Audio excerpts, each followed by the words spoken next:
biyyattii guddoon addunyaa tanaaf dimokiraasii arjoomuudhaan mormituu akkasuma addunyaa kanaaf mirga dhala namaatiif ni mormiti jechuudhaan kallattiilee adda addaatiin fuuldura laallamaa turte. Ameerikaan lammiilee biyyoota adda addaa godaantota seeraan alaa jechuudhaan guyyaarraa tarreelee adda addaa kan biyyoota adda addaa godaantota daangaa koo cabsanii gara biyyaa seenan kara biyya isaaniitti galchi jechuudhaan taatee ishii jalqabdee jirti Ameerikaan. Yengaan nagaasin dagannee kabajamtootaaf jaalatamtoota hordoftoota madda walaabuu miidiyaa qophii keenyarraa irratti biyyi Ameerikaa biyyi guddoon addunyaa tanaa fi dimokiraasii bu'uureessuudhaan qooda leencaa qabdu. Ameerikaan lammiilee biyyoota adda addaa kara biyya isheetti galchuuf haalduree xumuree jira jetti.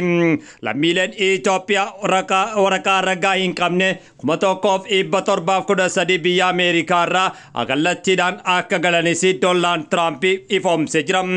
Itoophiyaan sababa murtee bulchiinsa Doonaald Tiraampiin lammiilee waraqaa ragaa hin qabne gara biyya isaaniitti deebi'an keessaa lammiileen Itoophiyaa 1713 ta'uu addaan baasanii jiran.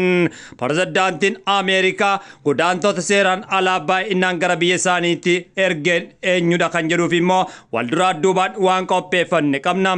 Yenga pirezidaantota adda addaa yeroo adda addaatti biyya Ameerikaa guddoo addunyaa tanaa bulchan keessaa adduudhaan hedduminaan dhalattoota biyyoota adda addaa godaantota seeraan alaa jechuudhaan gara biyya isaaniitti kan deebisan keessaa mootota pirezidaantota Ameerikaa walduraa duubaan kiyyeeffanne jira.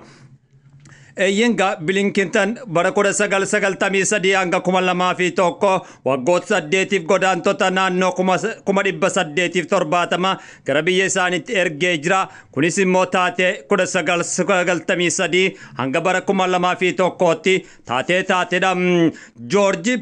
George Bush bara 2001 hanga 2009tti waggoota 8 aangoorra turan keessatti godaantota gara miliyoona 2 ta'an biyyarraa godaansanii jiran. George W. Bush godaantota lammii biyyoota adda addaa miliyoona 2 ol ta'an gara biyya isaaniitti deebisuudhaan haaluma kana George Bush seenaa addaa waggoota 8 keessa dabalatee jira. Yenga taateen kunis bara Barack Obama bara 2009 hanga 2017 waggaa 8 turtii isaanii keessatti godaantota gara miliyoona 3.2 ta'an biyyarraa ari'uun diipoort gochuudhaan chiifis taasisee jira.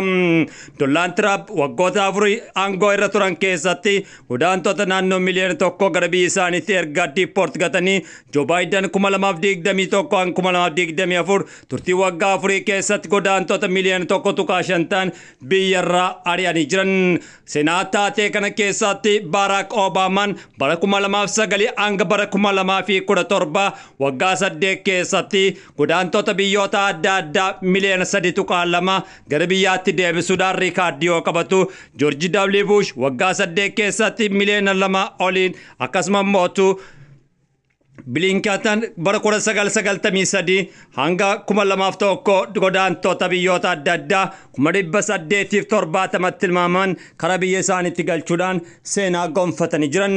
Yenga ashamaarka fuunee kabajamtootaaf jaalatamtoota hordoftoota madda walaabuu miidiyaa biyyatti Afgaanistaan godaantota 1700 waggaa qaban Albaaniyaa, Angoolaa, Afgaanistaan, Arjentiinaa, Armeeniyaa fi Awustiraaliyaa, Oostiriyaa, Azerbaajaan, Bahariin, Bangladesh, Belgium, Brazil fi Bolivia akkasuma biyyoonni Afrikaas qooda kan keessatti hirmaatanidha. Haaluma kanaan Chile, Republic of China, Costa Rica, Congo, Cameroon fi Czech Republic, Denmark, Djibouti, Bosnia, Dominican Republic, Ecuador, Egypt fi Equatorial Guinea, Eritrea, Estonia, Ewistina akkasuma Itoophiyaa dabalatee biyyoota hedduu keessatti godaantonni seeraan alaa kallattiilee adda addaatiin kara biyyaattis deebi'uuf murteeffamee jira. Biyyi ollaa kanneen akka Biraazil, Meeksikoo, Chiiliinis kan qooda keessatti qabanidha. Biyyi Biraazil godaantota seeraan alaa 38,671 sadarkaa tokkoffaarratti argamtu. China People's Republic kan jedhu mootu 37 sadarkaa lammaffaarrattis argamanii. Equatorial Guinea akkasumas immoo El Salvadoriyaan 203 waggaa ta'anii biyyi ollaa kunniinoo maal ta'an kan jedhus gaafidha. Biyyi akka jiraachuudhaaf ollaalee wajjin dippiloomaasii hariiroo gaarii qabaachuun dirqama waan ta'eef biyyoota akka Biraazil, Chiilii, Meeksikoo, Paraguay Nicaragua kanni wajjin jiraatti moo Ameerikaan kophaa jiraatti kan jedhusi hojii keessan hundaafu dhiifnudha. Eeyyengaa lammiileen Itoophiyaa yeroo ammaa kanatti biyyuma abbaa isaanii keessatti jireenya isaanii fooyyeffatanii osoo jiraatanii gaariidha kan jedhudha.